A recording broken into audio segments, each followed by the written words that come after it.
Hello, everyone. This is Arteen Zahiri, host of the Meet the Entrepreneur podcast. In today's episode, we are speaking with David Henderson, the Chief Operating Officer and Marketing Director of MP Strategic Group, a geopolitical maritime consulting firm based out of California. We're very excited to get started. To start off the bat, how about just briefly tell us about yourself, where you grew up, why you decided to attend Cal State Maritime Academy, and basically what your future goals were growing up and now. Yeah, of course. So full name is David Henderson. I was born at Stanford Hospital on the peninsula here in the Bay Area. I grew up in the East Bay most of my life. I've lived here since I was 3, specifically in Walnut Creeks for about 5 years now.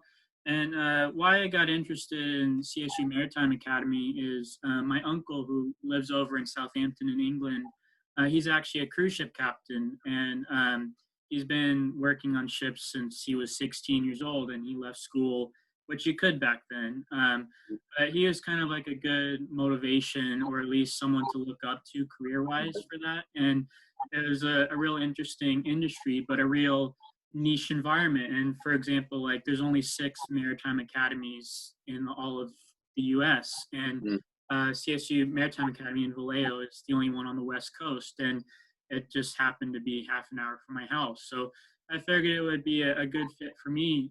So originally I wanted to do maritime transportation, which is physically like working and driving on ships and tugboats and stuff like that. But they put me in the International Business and Logistics program, which is still like a great marketable degree and whatnot, especially from like a real niche university. But I've just always wanted to work out at sea, and like you need specific licenses for that. So I graduated with my BS last May, so about 13-ish months ago. And I was working in Hawaii as a shipping agent doing maritime logistics for a company out there. And then I was planning to go to a trade school up in Seattle in the start of March to go get my required licenses that are needed. And I was on track and had my apprentice company lined up. But unfortunately, the coronavirus hit and everything was shut down, and is basically still shut down the whole country in a way. Yep. So my like that's still an end goal of mine whenever the country opens up and whatnot. But how I started into the startup was one of our buddies, he kind of had this idea to be a maritime consulting group in a way. So this was about, we kind of had thoughts about it all throughout school and figured like it's a really niche environment in university. And it's very marketable. It's not just your typical business administration degree from whatever university you come from. Like it's you have really specific coursework that you get literally only at maritime academies. And while it's very like, again, niche, like it's like really specific for maritime jobs and like port work and stuff.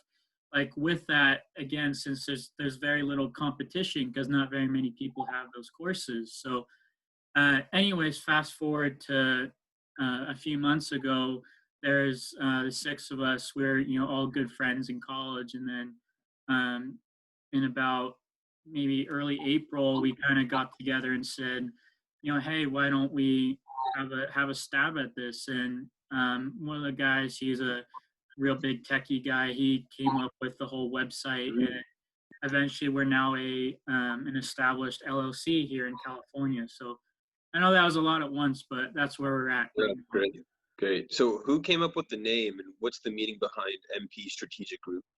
In simple, it's more so like Maritime Policy Strategic Group, but we felt like that was kind of a little lengthy of a name, so we figured why not shorten it. Our CEO and founder, Ryan Mack, we all graduated together last year from the Maritime Academy. About half of us are international business and logistics majors, and then the other half are global studies and maritime affairs majors. So they're more focused on like policy and government work and whatnot, which is obviously huge and crucial in geopolitics. So that's where the name of that came from. Got it. And you guys are a team of 6 right now, right? Yes, sir. That's correct. And what's your specialty and what's like everyone's role in the thing? So mine specifically, I'm kind of the head of marketing and social media. So I'm in charge of the company's LinkedIn. That's my main, um, I would guess, contribution to the company. But we're all kind of, I say this in a funny way, in each other's hair. Like we're all doing little bits of everything to try and help out. So like the global studies guys, they're the main writers and researchers.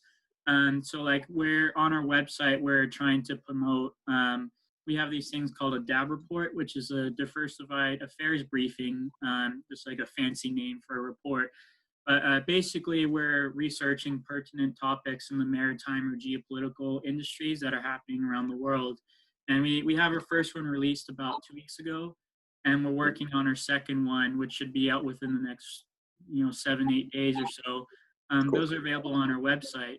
But so I'm basically, again, I'm in charge of the LinkedIn and hopefully reaching out to potential business connections, even like yourself. Like that's why I wanted to get in touch because you seemed like you had a lot of really relevant and important connections both on LinkedIn and in real life. And so that's why I wanted to reach out, and here we are. Absolutely, yeah. Thank you. So let's take a little bit of a step back. How would you define the maritime industry or the maritime field, and who are the prominent players in this field? So I guess there are different ways you can break it down. Like the maritime industry as a whole, I guess you could say the main players would be the big shipping companies. The big ones are unfortunately not really American based, just because of costs. A lot of foreign entities and companies are usually the bigger players. So like CMA CGM, they're based in Marseille, France. Matson is the biggest American one. They're actually based in Honolulu, but they have a huge Nice. office in Oakland. So they're huge on the West Coast and in Hawaii and in like the Pacific Islands and territories there. Um, there's Maersk, which is a big European-based company out of Sweden, or no, excuse me, out of Copenhagen. There's a bunch of Japanese ones like NYK, K-Line, One, which is an acronym for Ocean Network Express. So those are the big shipping companies. So they're the ones that physically you see all the big container ships and whatnot, and then you can get down into more like shoreside companies, like all the oil and gas industry, like Chevron, Shell, BP.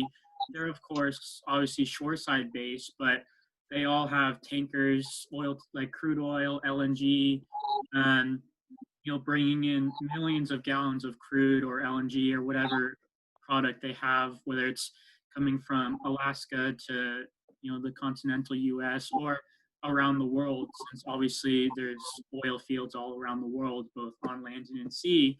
And then you could also argue that there's part of the maritime industry is strictly based on land. So like what I worked with when I was in Hawaii, I worked for an agency company called Inchcape Shipping. Basically, they're one of the biggest agency companies around the world. So for shipping companies, what they do to minimize costs is that they don't have a respective representative in every single port around the world, since that would just be way too expensive with overhead costs for having an office in literally every city that their ships would call in. So they hire these third party agency companies, which are basically the representatives for the ships when they come into their respective port. So we handle all the logistics and customs paperwork and whatnot for these ships when they come into port. So that's a huge part of the industry as well. And it's not even just deep sea stuff, which fun facts, like 90% of all goods around the world are moved on a ship. So everything you see coming from China and the Far East is all imported via ship. But a lot of that, maybe not so much in the Bay Area, but in like the Mississippi River Valley system, there's a huge tugboat and barge industry, because you can take a product from New Orleans and you can take it all the way through St. Louis and Minneapolis just on a river, which is mind blowing to some people, but I mean, it really does exist. So Very cool. I just say it's a niche industry because not very many people know about it. Like, even though it's out there and doing everything, and basically everything you're wearing and probably 90% of what's in your room and in your house came on a ship. So it's really mind blowing, like how big the maritime industry is, but how little people know or recognize a lot about Absolutely. And your on that note, the report you guys put out, the first one, which was centered around kind of COVID-19 best practices for the it. maritime industry, it was particularly important because, as you mentioned, so much of what we purchase, consume, and use is transported through ships. So these operations are extremely important to us because if there's COVID-19 outbreaks on the ships and those shut down, then we won't be able to get our goods. As we know, a lot of our stuff is imported from overseas. So, what's the landscape been like with the whole global pandemic? Have you seen any outbreaks on these ships, or have they been taking the right steps as you guys laid out? And are they pretty much okay and everything's still going as it was? Well, I can answer it in two parts. So, quick answer is yes and yes. So, for example, the cruise ship industry, that was kind of the first main player for COVID in the maritime industry because, like a few months ago, I believe it was like the Grand Princess off of Japan. Like you saw these isolated outbreaks on these Yep. ships, which is almost like if you've ever been on a cruise or a cruise ship in general, it's almost like a petri dish of bacteria. Just Yeah. all these people, and some of these ships can have 4 or 5,000 people on them. You know, they're a small city in a way, which is, I mean, unfortunately it's a prime breeding ground for bacteria and viruses with all these people in enclosed environments. So that's where the first big hit or the Mhm. first big reconnaissance started to come for the maritime industry.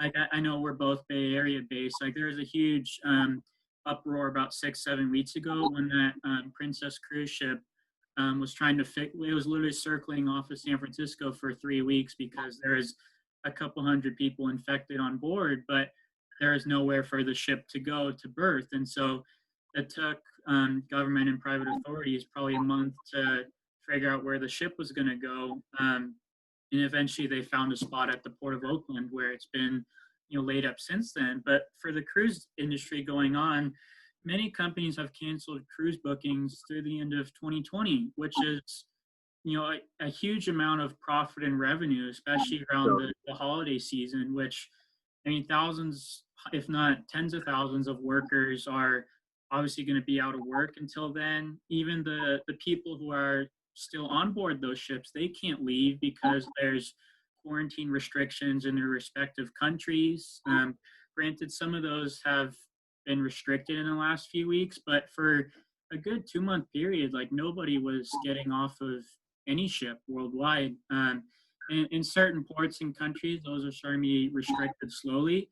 But in terms of, I'd say, like container shipping and deep sea shipping, there hasn't been too much of a slowdown per se. Mhm. I would say that it's more of a slowdown in actual cargo volume and container volume, True. just because, for example, China was, at least the Wuhan province, which was pretty industrial. I mean, it was literally on lockdown for 2.5 months, and so all these, factories and whatnot that are based in China, they were shut down for a good 2 months, if not more. So all of those goods that that company and factories would be producing weren't being shipped, and that it's almost like a trickle down effect. Like you might have a factory produce a couple goods that would go in containers each week. But if you have that for a whole country, like that could be thousands of containers on a ship. And again, that's a trickle down effect. Like the shipping company gets less taxes and fees from that. There's less goods overall for the consumer in America and wherever else the ship is going. And then that, like supply and demand, the supply goes down because there's less factories producing these goods, and then the prices go sky high. Like masks and hand sanitizers have been in sky high demand since February. And granted, like China is slowly starting to open up its factories again, so I'd say it hasn't impacted the way in terms of like infections. Like I'm sure there's been isolated cases of some infections, and those people and crew would have to be quarantined.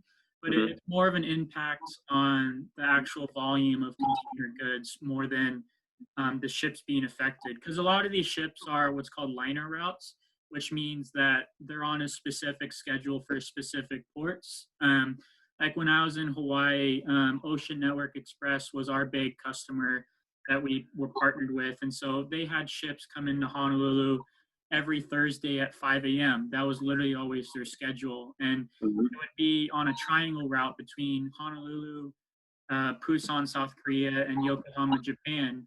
And those were literally the only three ports those ships would go. So a lot of, especially nowadays, like those ships and those routes are still active and still mostly on time, but it's just the container volume and the amount of containers or goods on the ship is decreased overall. Got it. Thank you for that answer. That was Yeah. very detailed and very, very good. You covered everything. Mhm. So let's go back to when you were at CSU Maritime. Just some kind of fun questions here. Of I course. saw that you played soccer while you were there. Did you play soccer in high school too, or no? Yes and no. So it's kind of an interesting story. Like I started playing soccer when I was 3. Like I played at the local club team Mustang Soccer in Hmm. Danville my whole life. I didn't play at high school. We both went to Monte Vista, of course. Like I know I graduated a year before you, but I just played club through all of high school. I didn't Okay. play at like the actual high school team, but I was able to play at my university, and we were a D2 program, but it was super awesome. It was just really hard competitive wise because we were the only team that didn't get scholarship money, so we'd be Oh, going up against teams that were similar size in terms of like school population, but their like recruiting budget would be $200,000 or $300,000 a year, wow. which was literally like our whole athletic budget. And it's like, I mean, it's like a high school baseball team going up against the Yankees like every other Saturday. Like it's just that level of play. Like I mean, it's just they're just better in everything. So that was hard, but it was definitely a great experience and fun to travel on road trips and Yeah. fun to obviously play something that I love. Were you recruited, or did you join the team as like a walk-on? No, it wasn't really like I wasn't really recruited per se. Like I didn't have to do like National Signing Day or whatever it's called. But I was in contact with the coach before I attended, Hmm. just to kind of get a lay of the program and like what was his training and um, what was his goals and like what were they trying to produce as a program. So I wasn't exactly recruited per se, they didn't have scholarships and whatnot, but I definitely like I was in contact with the coach, so anybody could join the team, but we did have like tryouts and whatnot while we were there. Got it. Got it. And did you play all 4 years, or how long did you play on the team? So yeah, I played all 4 years. I started about probably 40-50% of the games freshman year because the starter who was a senior, he had some concussion issues, and then I started sophomore, junior, and senior year. Cool. Did you get any injuries, or you stayed mostly unscathed? I broke a couple of fingers, but I mean, which I mean is big as a goalie, but like I had like really special gloves that they're almost bulletproof. Like the back ends of the gloves they had like Kevlar in them. So Wow. basically, it was to help like if a ball was coming in, which these guys could kick really hard.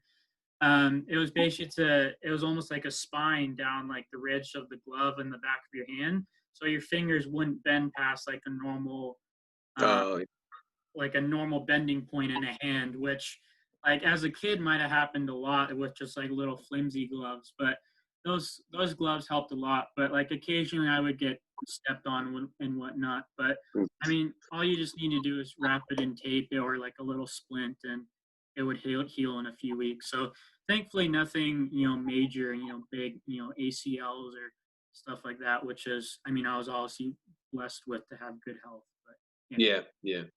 And then also, while you were at CSU Maritime, you worked with the Marines Programs Department, right?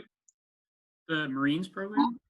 The Marine Programs Department and the campus Oh, boathouse. okay. Yeah. So, I thought you meant like the Marine Corps, but Oh, no, no. yeah, that's what I was confused about. So one of my jobs slash internships that I did over the summer, I believe it was either summer of 2016 or 2017, but I our school has they called it a boathouse, and so Hmm. one of the big, so like again, like it's such a niche university, like the marine transportation majors and the engineers who study that want to go to sea, they had like boat handling classes and machine shop and all these like super cool but different classes. And so especially the marine transportation majors, they had to do like boat handling classes and whatnot. So the school at their boathouse, like it's basically a tiny harbor, they had a bunch of these different kinds of boats. Like we had like 250-foot tugboats. They had like monomoys, which were basically oar lifeboats. They had a couple of like small power boats, and basically throughout the year, these kids, like freshman through senior, have respective classes, and then during the summer they go out at sea, either at our university ship or out like in real world internship experience on an actual company ship. Hmm. So during the summer, all those kids are gone out at sea, so the it's like a perfect 3-4 month gap for these boats and equipment to be like fixed and repaired and do repairs and stuff. So I was kind of like a summer deckhand in a way. So I helped the permanent staff do repairs, take out the boats and stuff like that. But I tie it in with the marine programs department there, which is in charge of like the ballast water and marine species and biology at the school. And Hmm. they constantly do um, like science experiments and stuff with the marine bio students. And then just for general upkeep as well, since we get federal funding from MARAD, which is the basically literally the maritime administration part of the U.S. government.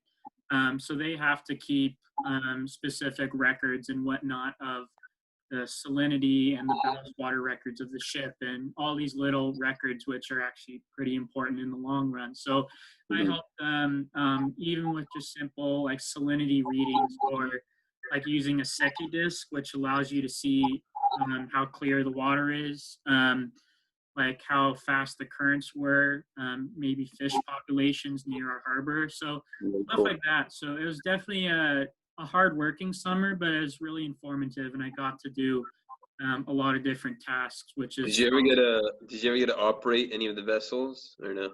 yeah. So I mean, it was mostly just like the little power boats that we got to take out every once in a while, which Oh, was obviously a lot of fun. yeah, Like at the end of the week on like a Friday afternoon, like my boss said myself and my coworker we could take out the boats for a spin. that's it. Kind of like for a car, like you don't want it just sitting around for 3 months. Like you got to run it every once in a while for the battery. It's like Hmm. literally the same thing, at least for like these smaller boats. So that was definitely fun time. Awesome. All right. So one more question about your personal experience, and then I'll shift gears more towards the consulting group and what you guys are working on. Of course. So right after you finished college, you did like a little 8-month stint as a marine operations associate at Inchcape Shipping Services. They're Uh-huh. a pretty big global shipping company. Um, you worked in their Honolulu port. How did you get in contact with them? They're a pretty large, significant company, and how did you land that gig? So they actually have a real big, well, big isn't the right adjective, a real long-standing partnership with Cal Maritime. Like they Oh, have nice. offices like all along the West Coast and in Honolulu. So I believe like LA Long Beach, Oakland for the Bay Area, Portland, Seattle, and Vancouver, Canada. They all have respective offices there. And it was something like 10, 11 years ago, the West Coast manager reached out to CMA and they started taking summer interns in each of their offices. So for about 3-4 month period. And so there would be, 11, 12 cadets would get these internships every summer, which is a huge amount. And obviously it's a big investment for the company, but a lot of these kids would eventually start their careers for Inchcape once they actually graduated from Cal Maritime. So um, they're always active participants, like in both our fall and winter career fairs. So I was in contact with them probably about 4 or 5 months before graduation, and this was the first time that like Honolulu was participating, and Mhm. I say that, and like it was the first time they were taking on an intern.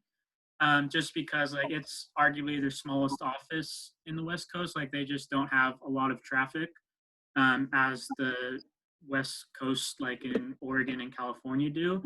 Sure. So, and no one had applied yet for the Honolulu office, and I figured, why the hell not? Like, I'll go for it. Like, it would be a great gig for experience and whatnot, which is, always so crucial, especially at like an entry level career stage. So I basically I had the job before I graduated, which is awesome because you can focus on your classes and your finals, which as you know, coming from Babson is also key. Yep. And then I was there for the summer through August, but one of my coworkers, she actually was getting married, and she moved back to continental U.S. to stay with her now husband. So they had like a full-time slot available. So I stayed on through the end of Christmas. So that's how I got into that gig. Very nice. Very nice. And what kind of who are you mainly working with, or who are you mainly engaging with while at the company? So I guess I mean, while at the company, my boss was the port manager. So he Mhm. was literally in charge of a lot of, I'll say it this way, a lot of our work is based on communication, so emails and phone calls. And it's not a very glorified industry or a glorified job. And I say that because the maritime industry is obviously worldwide, and a lot of these companies and ships that we deal with are foreign. So their foreign offices, they could be in Athens or Tokyo or Singapore, which is, of course, around the world in differing time zones. And Yeah. it's a huge, it's a really thin margin in terms of profit for these shipping companies, but there's still millions of dollars on the line every single day. Like if a ship came into port a few hours late, like that could be thousands of dollars, if not hundreds of thousands of dollars for Well, late fees and customs fees and whatnot. So it's actually kind of crazy, but we would have a schedule of a ship, and we would know 6 months in advance what day and what time it would come in. Like, of course, weather and labor strikes and whatnot would obviously affect that, 6 months in advance. But so to continue answering your question, we would deal with shipping owners, actual captains on the ship. We would be well, in constant communication with them. Depending like what the schedule was for the ship, we would have to notify the longshoremen who actually dealt with the cargo, customs and border protection, which obviously dealt with all the customs and paperwork. Occasionally the U.S. Coast Guard, since they would have to do inspections sometimes. Some of the maritime pilots, they were the ones who brought in all the ships. So it's definitely cool to be. You had to be in constant contact with everybody and make sure everybody knew what was going on, and which is definitely a tall task for sure, especially because I mean, maybe this is just a Honolulu problem, but everybody kind of knows everybody. And mhm. thankfully, my boss had been there. He was, a local, born and bred in Honolulu, and he had been in that company for, I think, 16, 17 years. So he literally knew everybody and every phone call and everybody's phone number and who to contact. So that was definitely a helpful resource. But a lot of it is like snap decisions and, on the time judgment calls, which Yeah. can have like a lot of power and sway behind it, which is pretty daunting as a task, like first job out of college, but Yeah, definitely a good experience for sure. absolutely. Thank you for sharing your experiences. That was really interesting. Of course. So let's now change course. Let's talk again about MP Strategic Group. I Hmm. looked through the first report you guys laid out. I thought it was interesting. Do you just want to, for our audience, briefly just give a teaser of what the report is about and who's the intended target audience for that report? Yeah, so the first part of your question, we wanted to, obviously COVID-19 has been impacting, the world and everybody in some way, shape, or form. So our first report, we wanted to do how it's impacting the maritime industry as a whole with like literally the crews on board, like the cargo volume, which I detailed earlier. And we wanted to do more in-depth research and how like the industry was impacted, like not just right now, but in the future. So one of our writers, Robert Sanchez, who's he's actually planning to go to the Monterey Institute and study like anti-proliferation and terrorism. So he's a real up and coming writer in terms of that sense. In part of our report, he actually covered hospital ships, and hospital ships are like the countries around the world that have hospital ships. And Mm-hmm. one of the really interesting things he found out is that these hospital ships, their main purpose was to help treat like wartime casualties, like in like obviously matters of war, invasion, and big trauma injuries, and even like humanitarian disasters like a tornado or a hurricane. Like in, I believe like the USNS Mercy was used in Puerto Rico in 2017 when they had Hurricane Maria, which obviously devastated the island. But when it comes to infectious diseases, which obviously COVID-19 is, these ships are almost a breeding ground and fumigation for these diseases because they have these huge trauma entry rooms. Like almost all of these hospital ships were built the same, like these huge trauma entry rooms where everybody is treated like they're sectioned off like with drapes, so it's like an individual room per se, and like Mm-hmm. they have like operating rooms and stuff like that and in like intense surgeries. But a lot of the times it's open ventilation or like ventilation that goes from room to room. And as a respiratory disease like COVID-19, that would, all you need is one infected patient or nurse or crew member, and the whole ship could potentially be infected, which Yeah. obviously defeats the whole purpose of a hospital ship. And so he detailed really well in the report, like how this might not be the greatest idea to store patients who are infected or potentially infected, not just with COVID-19, but all like respiratory infections and whatnot. And one of the interesting things he found out is that China's building a new respiratory, like specifically a respiratory disease ship, which would like help treat respiratory disease in COVID-19 patients while not jeopardizing the rest of the crew and patients. And funny enough, it's being designed in Wuhan province of all places. But that was just like a quick snapshot of the first Mm-hmm. report. And then I guess detailing our second report, which is going to come out in the next week or so, hopefully. We're actually focusing on this huge initiative in Eastern Europe called the Three Seas Initiative, which is if yourself and viewers have heard of the One Belt, One Road that China first introduced in early 2013, it's kind of like a transportation and infrastructure project by a lot of, I believe it's 12 Eastern European countries. Like a lot of these were former Soviet bloc nations that unfortunately have been underdeveloped the last 2 or 3 decades. And so they've gotten a lot of outside investment and commitment. Like the US has already committed $1 billion to the initiative, which is huge in a couple aspects because like these countries are underdeveloped and it'll help, their struggling economies and their GDP. And like another big thing is that a lot of these countries are they're hugely influenced by Russia in the region, like both because it's kind of like the big bad bully in the east, but Russia has literally the control of all the natural gas and oil in the region.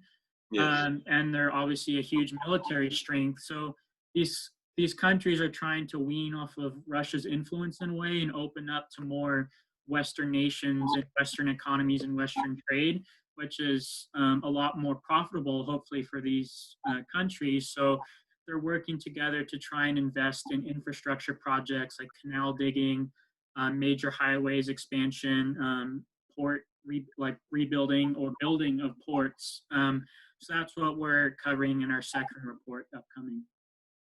Got it. Thank you for the highlight there. Mm-hmm. We talked. Last time we spoke briefly. You also mentioned the Belt and Road Initiative that China's spearheading.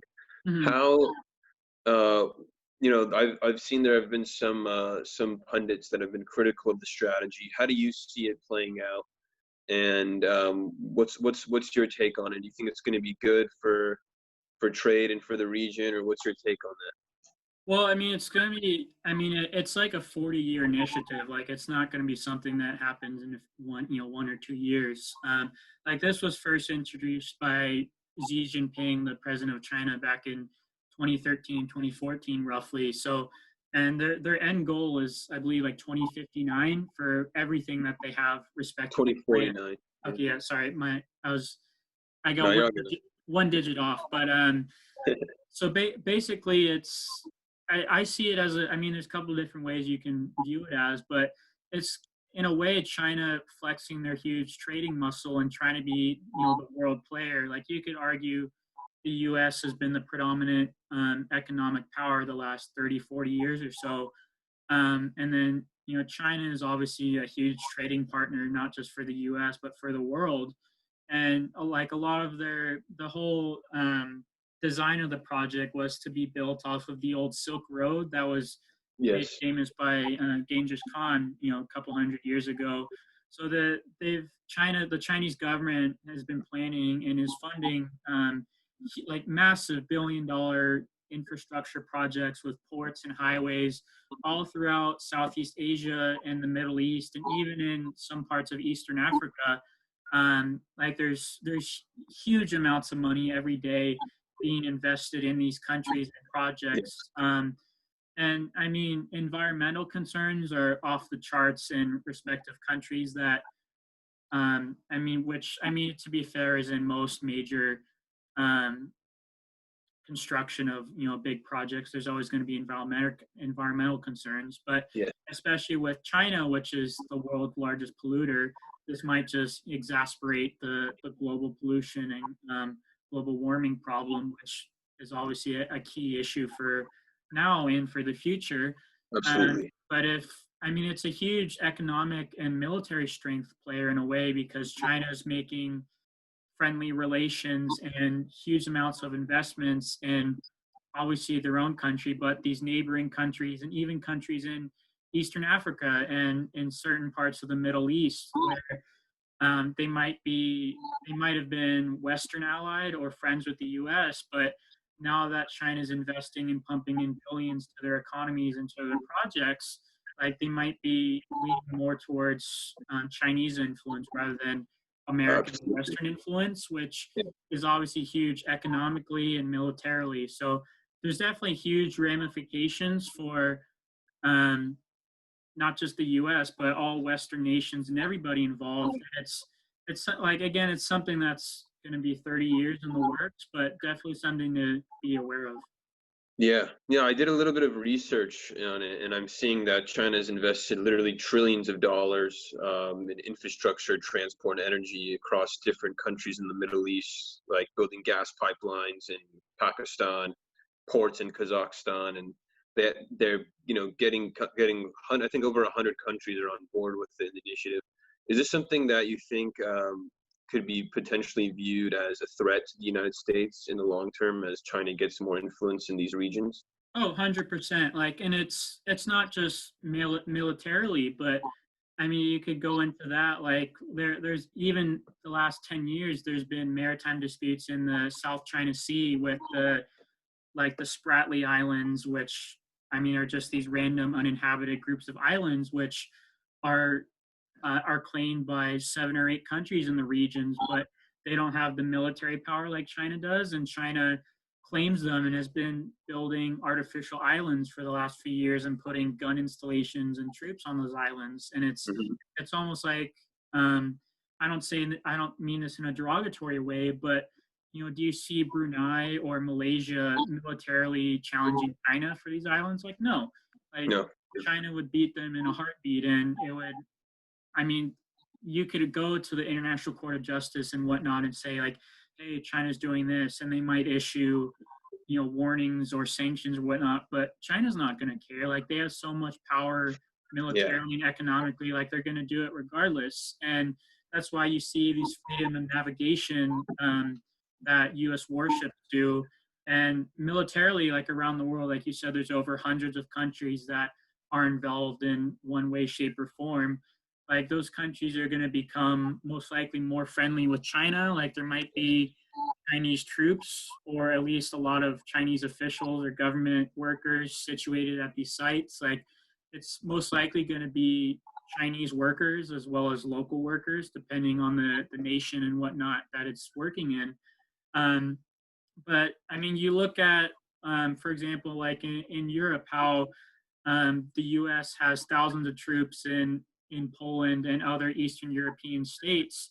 I mean, they're literally just a deterrent for Russia in a way. Like, yeah, they do training and whatnot with the local military forces there, but Russia knows that if they invade Poland or other Estonia or other Eastern European nations, the U.S. has resources there, and that Russia obviously doesn't want to go to the war with the U.S. So in a way, it's similar to China. Like, even if they just build a pipeline through Pakistan or Angola or Madagascar or these other interested and involved countries, they know if America or other Western nations have some sort of economic or military conflict, that there's going to be this Chinese pipeline that, if it got bombed or turned off, or if there's a port that got shut down, which was obviously Chinese built and Chinese funded, like, that's going to piss off a lot of people in the Chinese government, which isn't exactly the best thing to do in a lot of circumstances, regardless of what position or political spectrum you lie on. So definitely, like, even now, China is a huge global power. Like, there's no way to deny that. But I mean, it's definitely an evolving process, not just year by year, but day by day, because these new projects and initiatives are spawning almost like every other month. And minds are going to be changed, and money is a huge influencer, unfortunately. Like, Yes. whether it's corruption based or not, which is obviously going to be a huge player. Which, going back to the 3 Cs initiative, is why the U.S. has already invested at least $1 billion, because, again, like, money talks, and these countries are going to invest tons of money in their own countries in hopes of becoming more Western allied and American allied in terms of weaning off of Russia. So I know that was a lengthy answer, but I hope I helped. Yes, very important. That was very important for you to lay out there.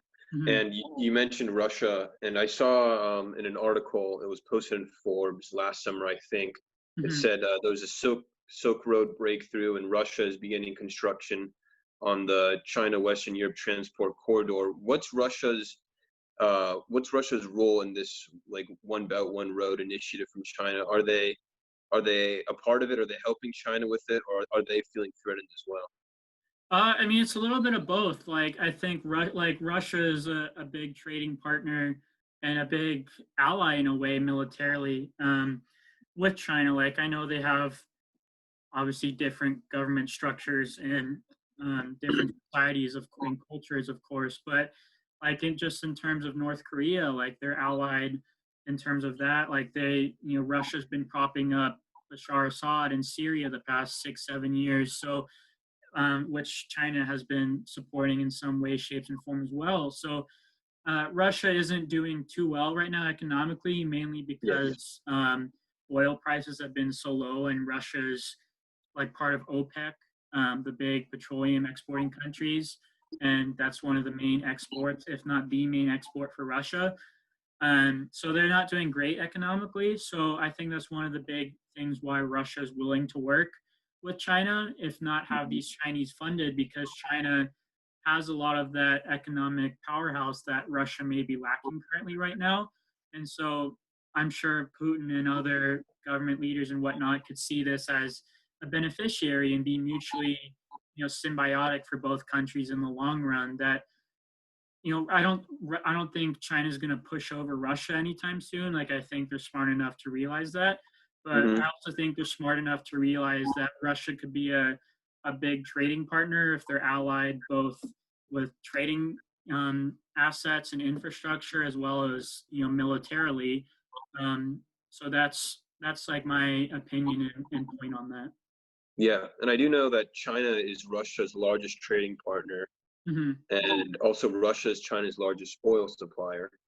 I mean, from my perspective, let me know if you disagree, but it seems like the relationships are just warming up, and we can see the alliance between the two countries just kind of further grow at this point. Oh yeah, like 100%. And like, of course, like you could argue they would fund potentially terrorist organizations or proxy wars. Like that could be your own.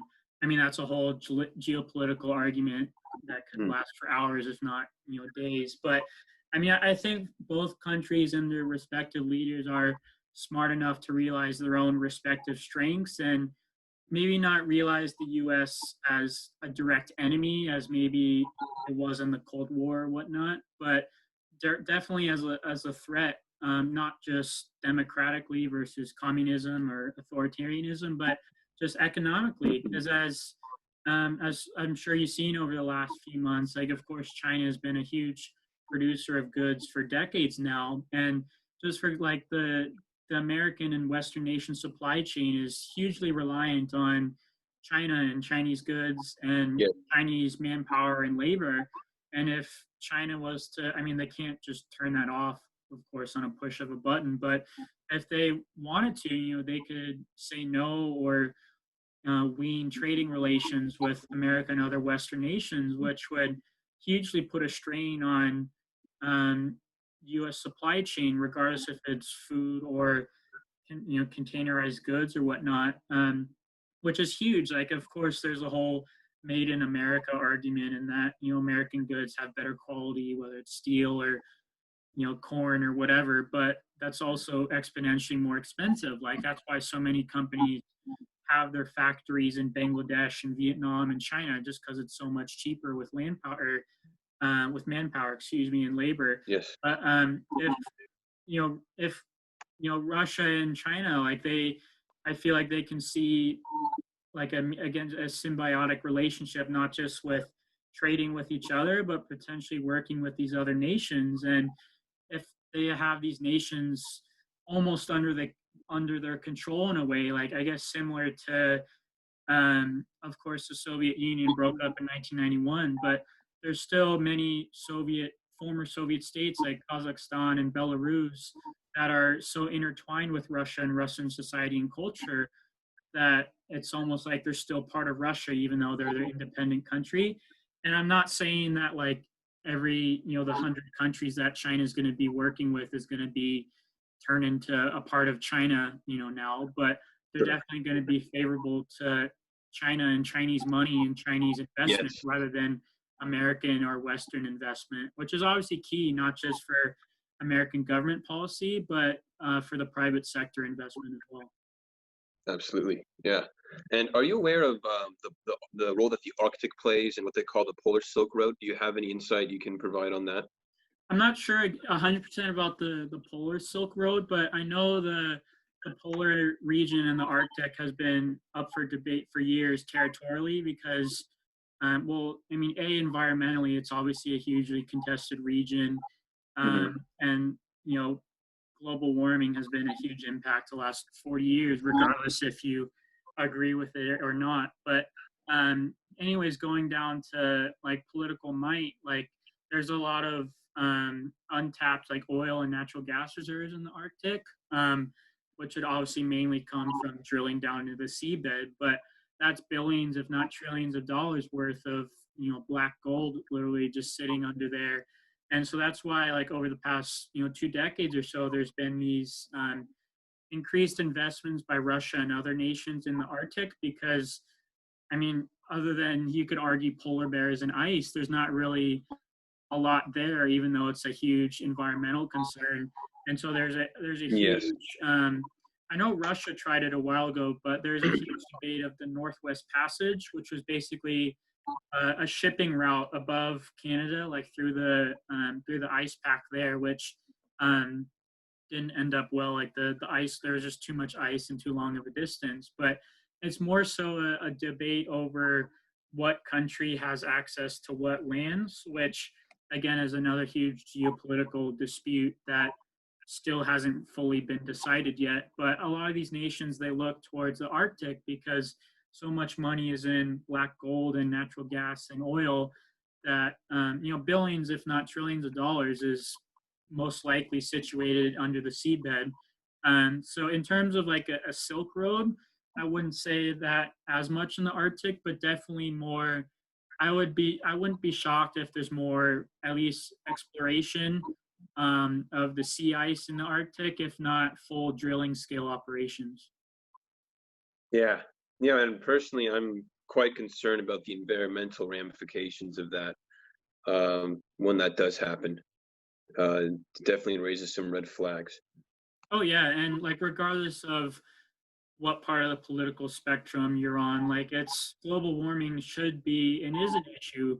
Yes. And it's drilling. You could argue that drilling for natural gas and oil is harmful, which in certain aspects it is.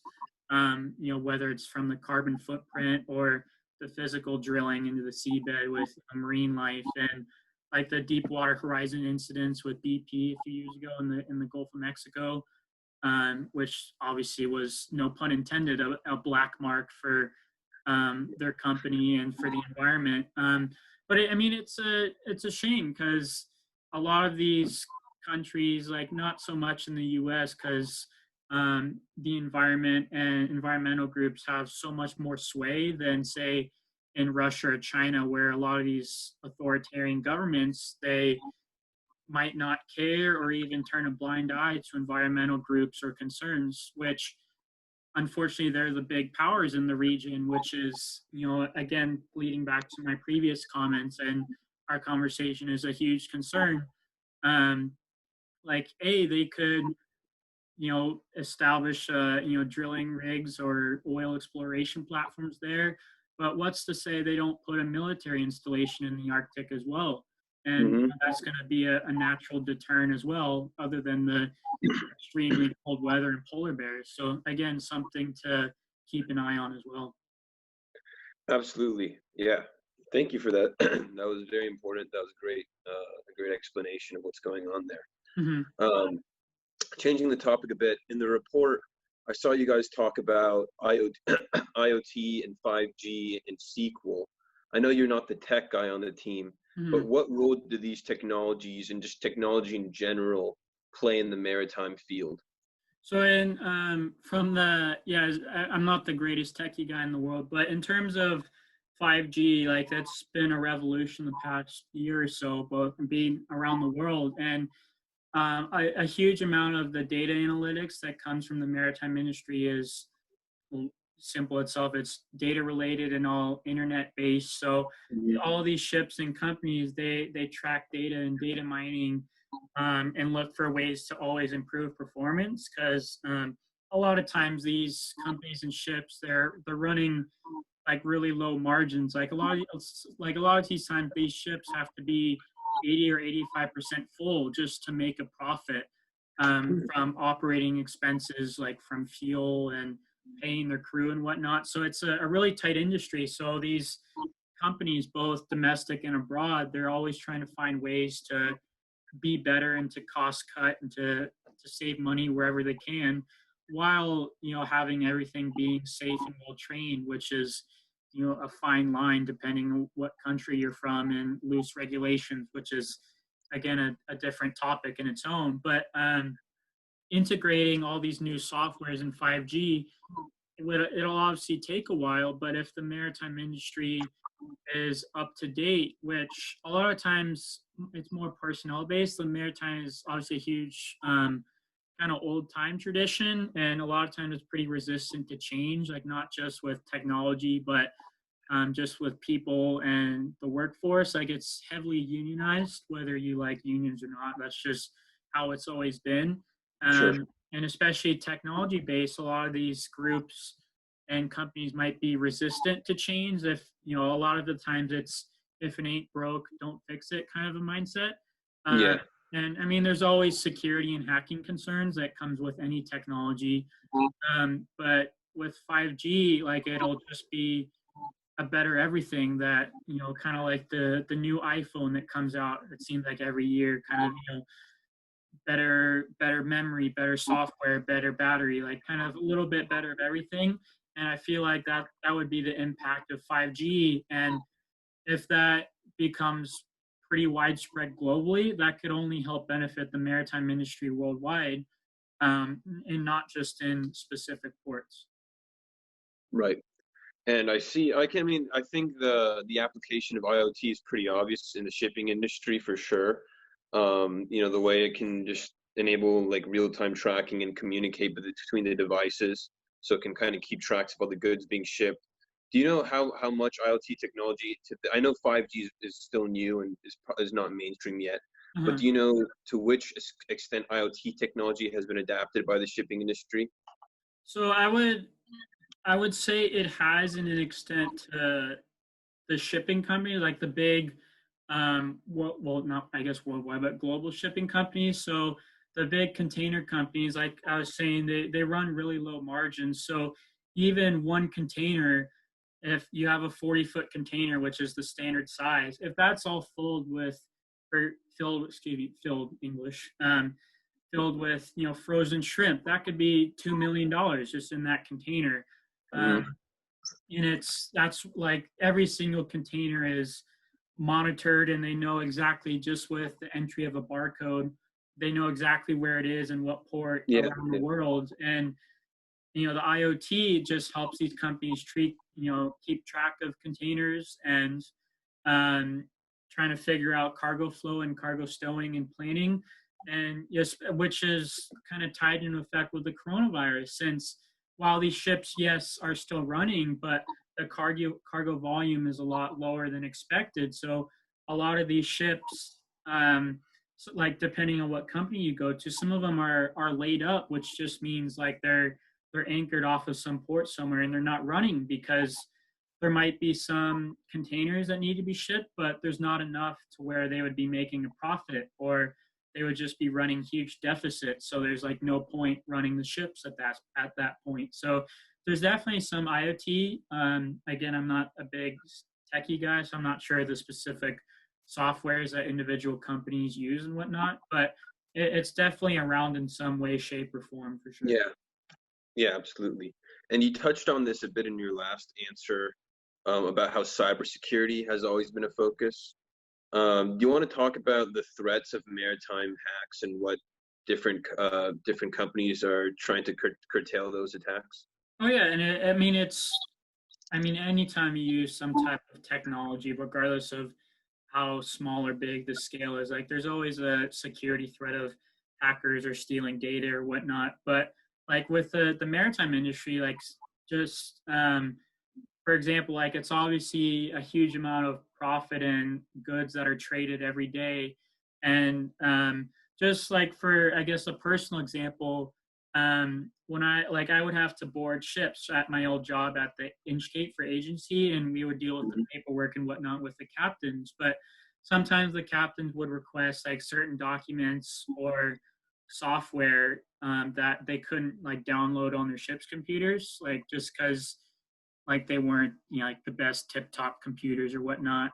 So we would have to bring like software or whatnot for them to download. Like we couldn't bring outside USBs on board in case they were hacked, or we were malicious people trying to hack the company or whatnot, or even if we didn't know and it was um, malicious to the computer. So like just stuff like that. It takes is one bad apple or one hack, and a company's not just like the data of their seafarers, but a company's personal information could be hacked. Like there's Yeah. sensitive trading documents and agreements that are available, not widely available, of course, but are stored online for these companies. And especially if it's government contracts or other things, there's a lot of sensitive, highly classified information, which is, regardless of what industry you're in, is a huge concern and worry, not just for the maritime industry, but as a whole. Absolutely, yeah. Thank you.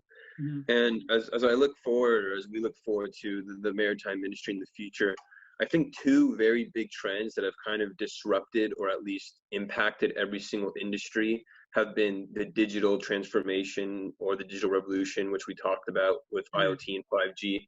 And then obviously the most recent one is COVID-19. I think without a doubt, that's either disrupted or at least impacted every industry in some way. So with those two big things really just coming at all these industries, how do you think the maritime industry is going to have to change in the future, or what do you think will change? Well, it's hard to judge right now because I think we're all still in the depths of coronavirus. Like, of course, there's not a vaccine yet, which Yeah. seems like right now might be the only deterrent. But unfortunately, like I mentioned before, like the maritime industry is kind of not exactly receptive to change. And for example, like when I had to deal with all the customs paperwork, that's all still, physical paperwork. Like none of that is really done online, and which I mean could help make it more secure, like less human error. Yeah. And I guess environmentally friendly, saving trees and ink and whatnot.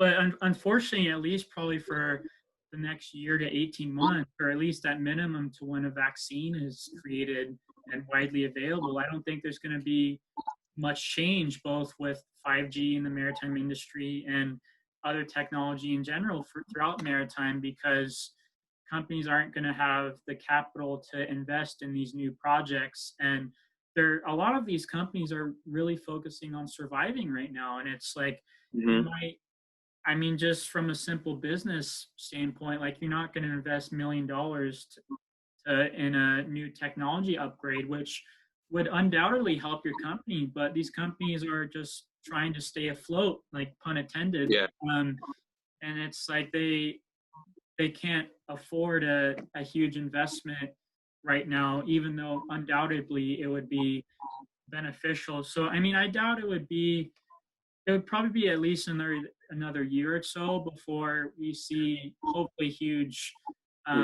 computerized and internet changes for these shipping companies and whatnot. I mean, like so much of it already is done on computers, like all the stowing plans and everything, like where the containers go on a ship.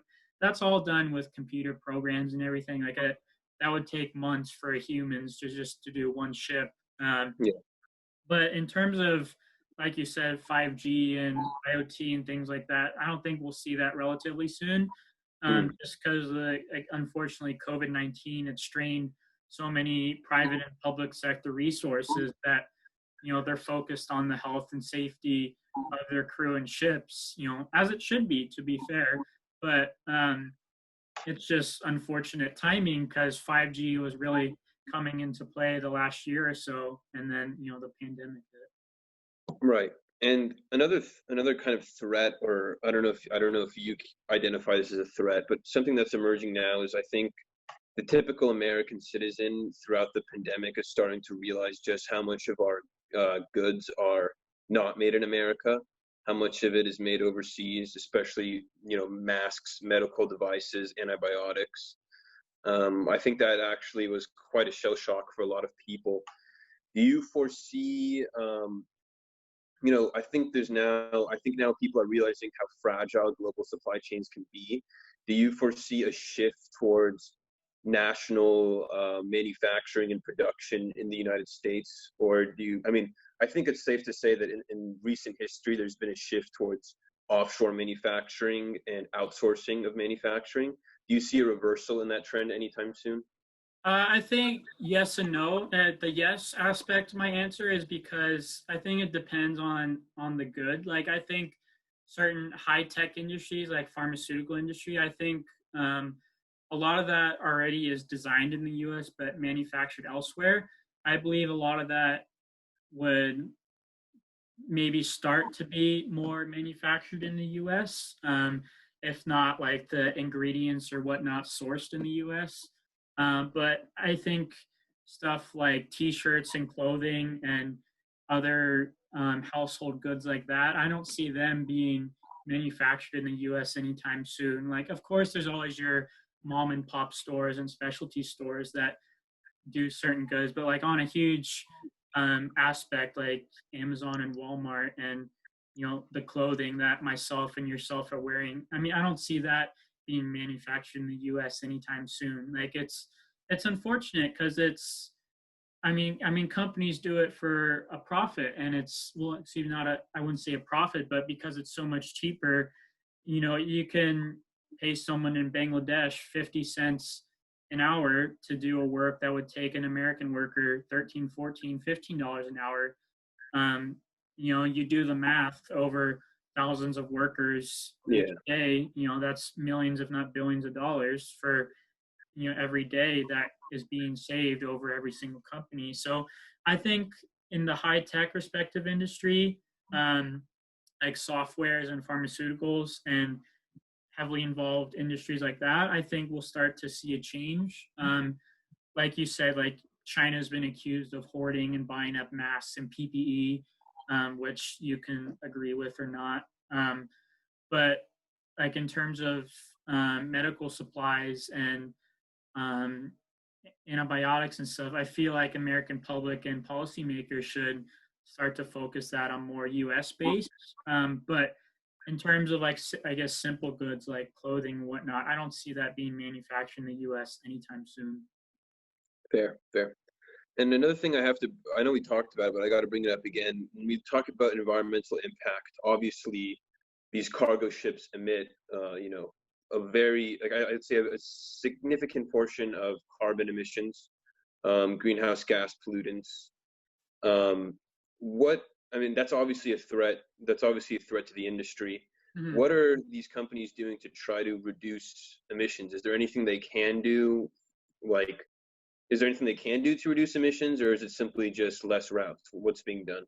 Yeah, a little bit of both. So there's been a huge push in the industry the last 10, 15 years or so to be more environmentally friendly or conscious. Because if you, I mean, just from a math standpoint, if you did the same amount of math as for a container ship that can carry upwards of 20,000 containers, that's 20,000 trucks for obviously one container for one truck. The value of one ship carrying all those containers versus 20,000 trucks is exponentially greater than having the 20,000 trucks carrying those containers. Like, of course, once you get to land, the trucks have to do the last mile or put them on a train and take them to the East Coast or whatnot. But in terms of like exactly what the industry has been doing, like there's these things called scrubbers, which are installed in the smokestacks, which help remove some of the most harmful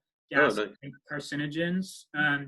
That's pretty effective. Like, I mean, it's not going to be 0% carbon gases. Like, that's just how it is with the engines and whatnot. But there's companies that are like, especially Chevron's really big into this, like alternative fuels, like ethanol based and LNG, which is significantly cleaner burning than like the normal gas and fuels and bunker fuel, which are used now.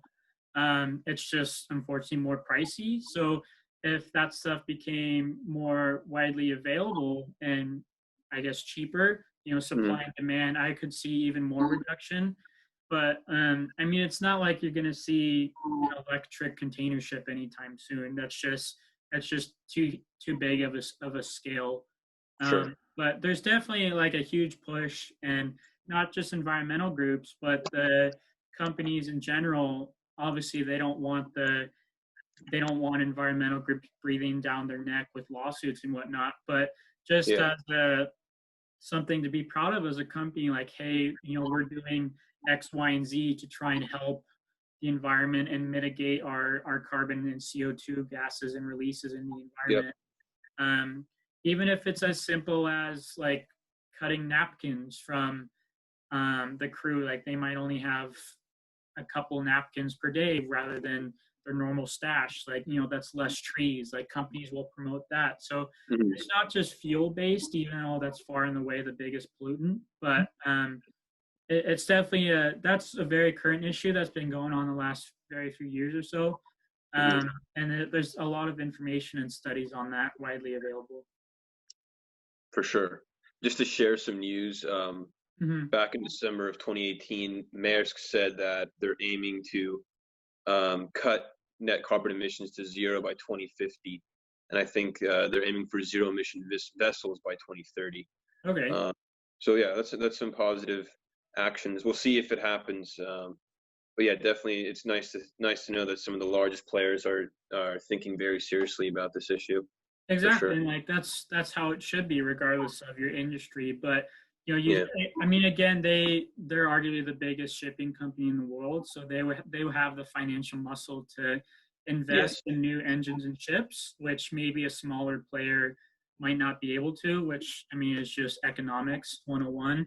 But that, I mean, that's definitely a great positive step and something to market about. Again, that's like you said, it's 10 years in the works, if not longer. So we'll see what comes up with. But like, I know there's a Norwegian company, I guess somewhat related, about 2-3 years ago. They partnered with Rolls-Royce in England, and they made the world's first automated ship that didn't have anybody driving it. It was all remote controlled. So that's like a new, I wouldn't say relatively new, but something to keep an eye on as well, that that could eliminate thousands, if not hundreds of thousands of jobs worldwide. I don't think it's going to be implemented anytime soon, just because, again, the maritime industry is pretty resistant to change, and obviously heavily unionized people are going to be against that, which is fair because, I mean, it is their jobs and their livelihood. But Yeah. companies are sure going to be taking a hard look at that as well. Absolutely. Good stuff. So I know you guys have your new report, you said, coming out in about 7 to 8 days. Roughly, yes. Is there anything else you want to share about MP that's next in store for you guys? So we're right now we're focusing on like our dive reports and geopolitical and like 3Cs initiative research, but we're also trying to reach out to prospective players and see how us as a startup could be in a symbiotic relationship with a respective company or another startup, even whether it, regardless if it's paid or not. We're still obviously startup, trying to get our boots on the ground and settled. So Yes. I mentioned earlier, we have a prospective business proposal, hopefully within the next week or so, that we're looking to capitalize on. So we'll see if that comes out as a positive working relationship. But now that we kind of have everything settled, like we have our website and our social media, which is kind of the first steps to starting a business in a way, we're starting to hopefully create content and original content, which is huge. You can be as active as social media as you want, but if you don't have data and content to back that up, like, people aren't going to be interested in yourself. So Yeah. I think that's like our next phase where we're at right now. Cool. Yeah, I'll definitely share your send me your social media links. I'll definitely share them in the article so people can Thank you. Yeah. can give you a follow. So as we wrap up this interview, I just want to ask, is it still your your aspiration to start driving boats at some point? In the end, yes. I mean, unfortunately, like everybody, like COVID has affected everybody in some way, shape, or form. So that I might start in September when the industry, like that's what the next school date temporarily is. But that might not happen at all. I might start in a year, or I might find another job that I fully like, or who knows, this startup might take off this summer. Take off, yeah, hopefully. So I'm not dead set on something, but that would be like an end goal that hopefully I would like to fulfill. No. And what kind of boats do you want to drive? I'm leaning towards like tugboats, like something near shore, just because you kind of have more of a life in a way. Like, you're not gone for a month or two at a time. True. Like, more a couple days or a week or so. Like, you could argue like deep sea gets more money and whatnot, but I'd rather have a better quality of life than a lot more money. I Yeah. mean, that's just my preference, but Agreed. that's like my preference. But if a good opportunity for like a deep sea vessel or ship with a company came up, I don't think I would hesitate, to be fair. I mean, that's something where once you get your license, it's kind of like your first boot in the door, and then you can kind of go from where you want. That's just like the main barrier to entry per se. So once I get that, I'm open to options, but that's where I'm at with that. Good stuff. thanks again, David, for doing this interview. I think we've talked about some really important issues and topics. Regardless of whether or not you have interest in the maritime field, I think these are very important topics that concern all of us Americans. So thank you, David. We appreciate it. Is there anything you want to leave us with before you go? I mean, just pay attention in the next week or so, and we'll have the second DAB report out, as well as your respective startup reports, like on Medium. You know, those are really informational and informative. So those are definitely really good pockets of information, not just for ourselves in terms of marketing, but the other startups and people you've been working with. So thank you for your time, and I hope to continue working with you. Same here. My pleasure. All right. Have a good one, man. You too.